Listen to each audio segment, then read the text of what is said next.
Hello, welcome to Balaji education point.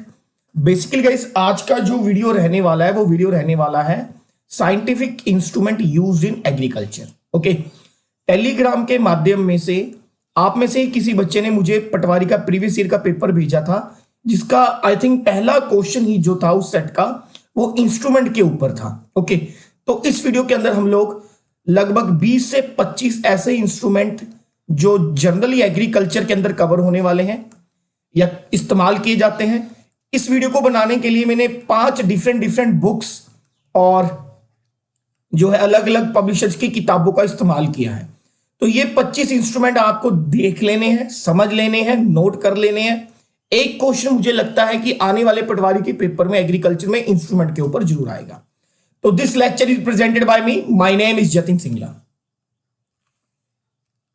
जैसा कि आप जानते हैं कि आज 25 मार्च है जब ये वीडियो मैं रिकॉर्ड कर रहा हूं। 25 मार्च को विक्रम संवत के अनुसार 2077 नया साल चला है। तो आप सबको हिंदू नव वर्ष की शुभकामनाएं। अगर इस लेक्चर के रिगार्डिंग आपका कोई डाउट है तो आप मुझे मेल कर सकते हैं jatinsinghla@gmail.com के ऊपर। फेसबुक के ऊपर मुझे आप फॉलो कर सकते हैं, मेरा पेज है जतिन सिंगला स्टडी। इंस्टाग्राम के ऊपर मुझे मैसेज करने के लिए आपको लिंक ढूंढना होगा Jatin Singla 10103।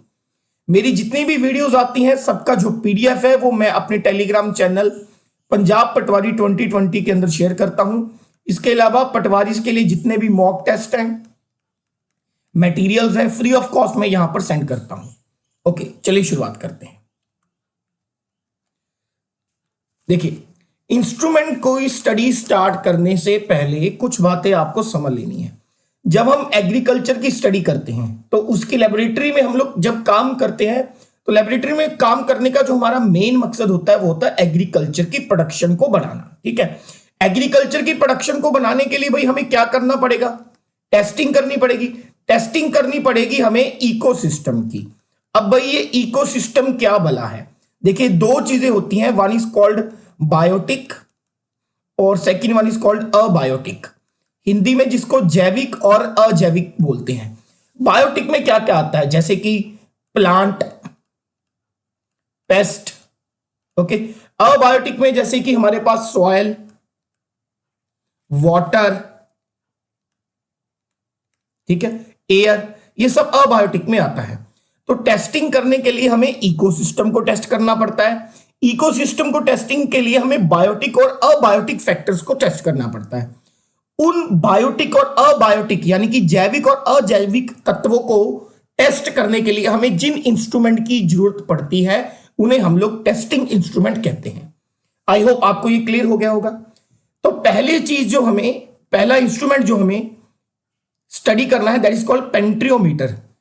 पेनिट्रियोमीटर very very important, double star लगा लीजिए। ये डिवाइस यूज होता है सॉइल की स्ट्रेंथ को यानी कि उसकी सदृढ़ता को टेस्ट करने के लिए। Okay, a instrument which is use to test the strength of a soil, very very very important. इसके अलावा पेनिट्रियोमीटर जो है वो एप्पल की सदृढ़ता यानी कि फर्मनेस के लिए और दूसरे जो हार्ड फ्रूट्स होते हैं उनकी फर्मनेस को चेक करने के लिए, उनकी सदृढ़ता को चेक करने के लिए इस्तेमाल होता है। बेसिकली आप ये कह सकते हो कि जो पेनिट्रियोमीटर है वो एक तरीके का डिवाइस है जो सॉइल और डिफरेंट जो फ्रूट्स होते हैं उनकी हार्डनेस, उनकी स्ट्रेंथ, उनकी सदृढ़ता को चेक करने के लिए इस्तेमाल होता है। नेक्स्ट देखते हैं जी। नेक्स्ट है lysimeter. A lysimeter is a device which can be used to measure the amount of water lost through the soil. Okay, देखिए, मिट्टी के अंदर से इतना वाटर जो है वो लॉस हुआ है थ्रू ट्रांसपिरेशन, थ्रू इवेपोरेशन। इस चीज को चेक करने के लिए हम लाइजीमीटर इंस्ट्रूमेंट का इस्तेमाल करते हैं। ओके, मिट्टी के अंदर से पानी में कितनी कमी आई है ट्रांसपिरेशन के थ्रू, इवेपोरेशन के थ्रू, वाष्पीकरण प्रक्रिया के थ्रू, उसे हम लाइजीमीटर से चेक करते हैं। लाइजीमीटर का आविष्कार 1875 में एडवर्ड लेविस ने किया था जो कि यूनाइटेड स्टेट्स के रहने वाले थे। ये आप याद रखना चाहो तो रख भी सकते हो, छोड़ना चाहो तो छोड़ भी सकते हो। नेक्स्ट लेते हैं मैनोमीटर, डबल स्टार लगाइएगा इसके ऊपर। मैनोमीटर ये एक तरीके का डिवाइस है जो यूज्ड होता है रूट्स यानी कि जड़ों के अंदर प्रेशर को मेजर करने के लिए। Very very important, a device which is used to measure the root pressure, very very important. यहां पर आप देख सकते हैं ये है मैनोमीटर, ये एक यू शेप्ड का डिवाइस होता है और ये बोथ एंड से ओपन होता है। ओके, यहां से एटमॉस्फेरिक प्रेशर मेजर किया जाता है और यहां से रूट प्रेशर। और अगर पूछे बैरोमीटर, बैरोमीटर वैसे आपने सुना होगा, बड़ा कॉमन इंस्ट्रूमेंट है। बैरोमीटर का इस्तेमाल होता है वातावरण यानी कि एटमॉस्फेरिक प्रेशर को मेजर करने के लिए, वातावरण दबाव को मेजर करने के लिए बैरोमीटर का इस्तेमाल करते हैं। और रूट्स के अंदर यानी कि जड़ों के अंदर जो प्रेशर है उसको मेजर करने के लिए हम लोग मैनोमीटर का इस्तेमाल करते हैं। नेक्स्ट है Beaufort scale, Beaufort scale very very important. देखिए, इसका इस्तेमाल बेसिकली विंड फोर्स को मेजर करने के लिए होता है, हवा की शक्ति को, हवा के बल को मेजर करने के लिए होता है। लेकिन ये हवा जो है सी यानी कि समुद्र से उठती हैं। ओके, तो हम बेसिकली इनका इस्तेमाल समुद्र से आने वाली जो हवाएं हैं उनका दबाव, उनका बल, उनकी स्ट्रेंथ को मेजर करने के लिए जिस इंस्ट्रूमेंट का हम लोग इस्तेमाल करते हैं that is called Beaufort scale. Very very very important. इसका आविष्कार 1805 में फ्रांसिस ब्यूफोर्ड ने किया था, जो यूके की रॉयल नेवी में एक ऑफिसर थे। इसके अंदर 12 लेवल होते हैं, याद रखिए ब्यूफोर्ड स्केल के अंदर टोटल हमारे पास 12 लेवल होते हैं, 1 2 3 से लेकर 12 लेवल तक। ज्यादातर इस इंस्ट्रूमेंट का जो इस्तेमाल है चाइना और ताइवान में किया जाता है, क्योंकि वहां पर बहुत ज्यादा टाइफून्स आते हैं, टाइफून्स यानी कि चक्रवात, जिसको हम हरिकेन भी कहते हैं। ओके, नेक्स्ट देखते हैं। यहां पर आप अपनी स्क्रीन पे देख सकते हैं, यह है एक ब्यूफोर्ड स्केल जिसमें आप लोग लगभग 12 जो है लेवल देखेंगे, 1 से लेकर 12 तक। पहला जो लेवल है इससे पता चलता है कि जो समुद्र से आने वाली हवा है दैट इज लाइट एयर।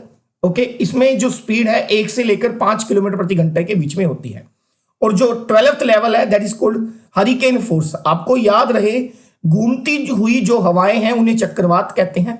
उन चक्रवातों की जो सबसे तेज स्पीड होती है उनमें से एक स्पीड को बोलते हैं हरिकेन, जिसकी स्पीड लगभग 117 किलोमीटर प्रति घंटा से ज्यादा होगी। Very very important. नेक्स्ट देखते हैं जी, कैम्पबेल स्टॉक्स, कैम्पबेल स्टॉक्स। ठीक है, यहां पर आप अपनी स्क्रीन पे देख सकते हैं, यह है Campbell stocks, original Campbell stocks जो सबसे पहले डिस्कवर किया गया था।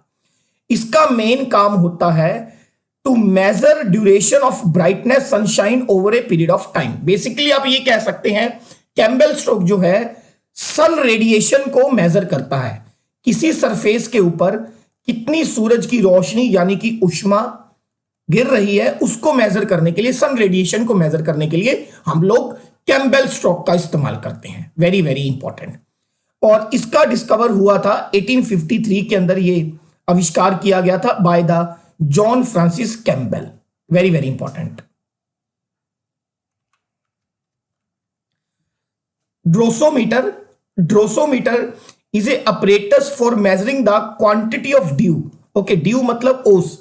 ठीक है, किसी सरफेस के ऊपर, किसी सतह के ऊपर कितनी ड्यू यानी कि ओस है उसको मेजर करने के लिए हम लोग ड्रोसोमीटर का इस्तेमाल करते हैं। पर यूनिट एरिया यानी कि एक पर यूनिट एरिया ले लिया जाता है, उस पर्टिकुलर एरिया के अंदर कितनी ड्यू की मात्रा है उसको कैलकुलेट करने के बाद अपनी रीडिंग देता है ड्रोसोमीटर। ओके, ये एक तरीके का ऑपरेटस है जो किसी पर्टिकुलर सरफेस, किसी फील्ड, किसी खेत में जो है ड्यू को मेजर करने के लिए इस्तेमाल किया जाता है। नेक्स्ट, टेंशियोमीटर। ये मेरे ख्याल में लास्ट ईयर के पेपर का आंसर था, टेंशियोमीटर। क्वेश्चन पूछा गया था निम्नलिखित में से कौन सा ऐसा इंस्ट्रूमेंट है जो सॉइल मॉइस्चर को मेजर करने के लिए इस्तेमाल किया जाता है। तो टेंशियोमीटर ये एक इंस्ट्रूमेंट है जो नमी की मात्रा को मेजर करता है मिट्टी के अंदर। Very very very important. ठीक है, instrument which is used to measure the moisture in the soil. Very very important. Next चलते हैं जी, pyranometer, pyranometer very very important. ये एक तरीके से सोलर रेडिएशन को मेजर करने के काम आता है। It is used to measure the solar radiation on a surface area. Okay, surface area के ऊपर कितना सोलर रेडिएशन जो है उसको मेजर करने के लिए हम पायरेनोमीटर इस्तेमाल करते हैं। अब आप कहोगे सर कि पायरेनोमीटर और ये जो कैम्बेल स्ट्रोक है इसमें अंतर क्या है? देखिए, कुछ खास फर्क नहीं है। कैम्बेल सिर्फ रेडिएशन को मेजर नहीं करता, आसपास की जो रोशनी है, सनशाइन जो है, उसको मेजर किया जाता है। एग्जाम्पल के तौर पर अगर आप क्रिकेट मैच देखते हो तो कभी कभार अंधेरा होने की वजह से मैच स्टॉप कर दिया जाता है। उस समय अंपायर के हाथ में एक इंस्ट्रूमेंट होता है जो ये मेजर करता है कि क्या जो लाइट आ रही है वो इनफ है बॉल को देखने के लिए। वो इंस्ट्रूमेंट कैम्बेल स्टॉक्स होता है। लेकिन अगर हम बात करें पायरेनोमीटर की, ये बेसिकली किसी पर्टिकुलर एरिया के ऊपर कितने रेडिएशन की वजह से कितना टेम्परेचर बढ़ता जा रहा है उसे मेजर करने के लिए पायरेनोमीटर का इस्तेमाल होता है। बड़ा बारीक फर्क है, आई होप आपको समझ में आ गया होगा। नेक्स्ट चलते हैं जी। Next, परमियोमीटर।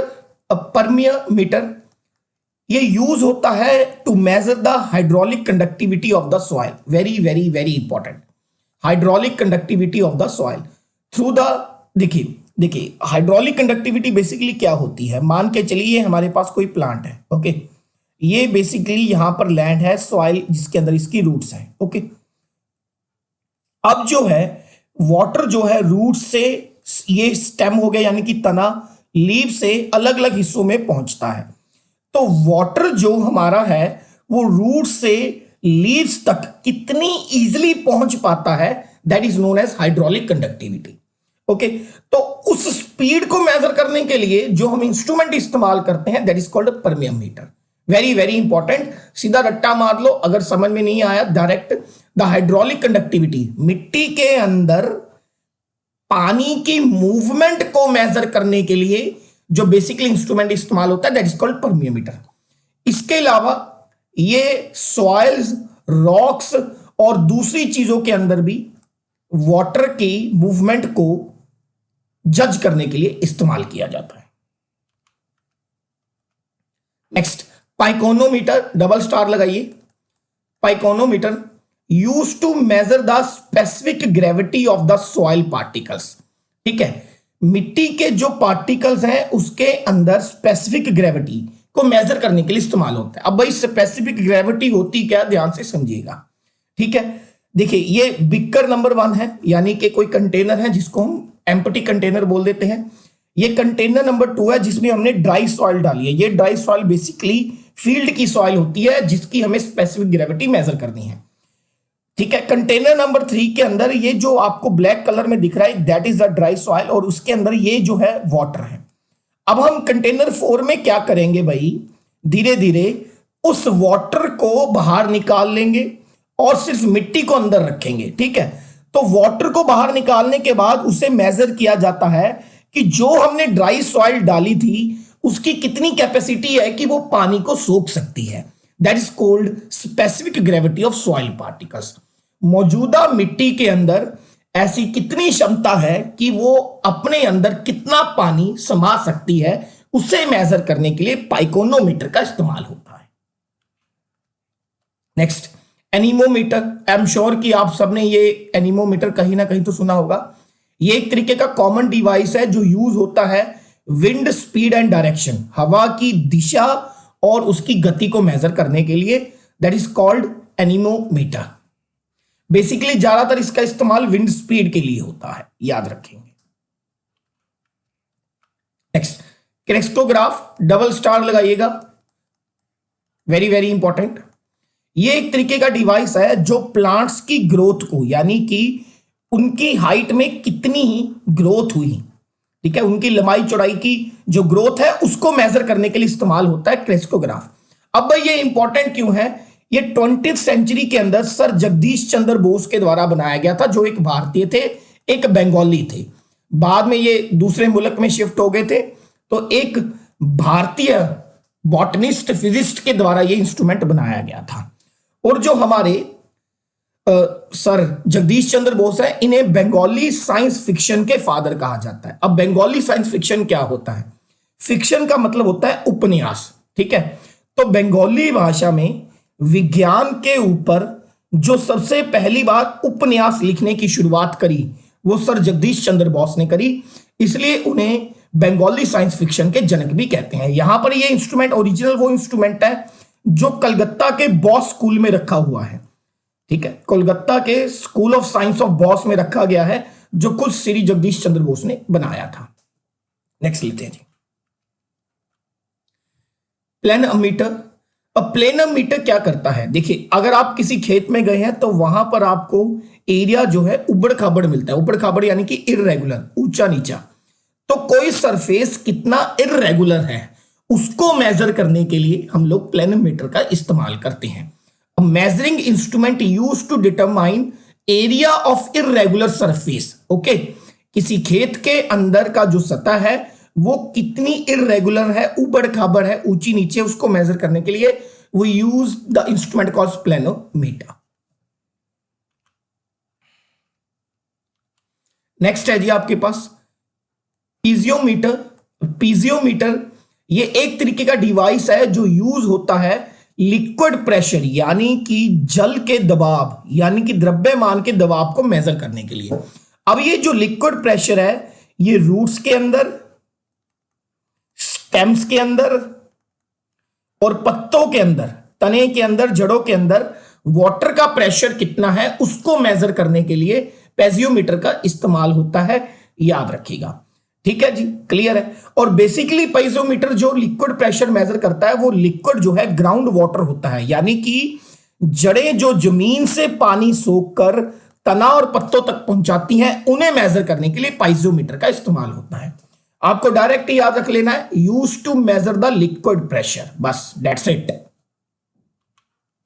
Next, width and depth meter और समटाइम कॉल्ड डेप्थ सेंसर।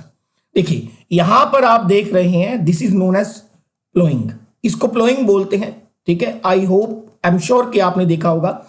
तो जब किसान फसल बीजने से पहले अपनी जमीन को प्लोइंग करता है यानी कि एक तरीके से मिट्टी को पलटता है, उसको नरम बनाता है, तो उसकी प्लोइंग की डेप्थ कितनी हो, कितनी गहराई से उसको मिट्टी खोदनी है, उसको मेजर करने के लिए डेप्थ सेंसर या फिर विड्थ एंड डेप्थ मीटर का इस्तेमाल होता है, use to measure the depth of ploughing.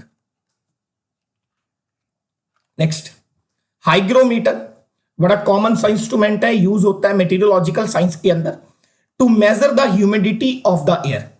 किसी पर्टिकुलर जगह पर पर्टिकुलर समय में हवा के अंदर कितनी नमी की मात्रा है उसे मेजर करने के लिए हाइग्रोमीटर का इस्तेमाल होता है।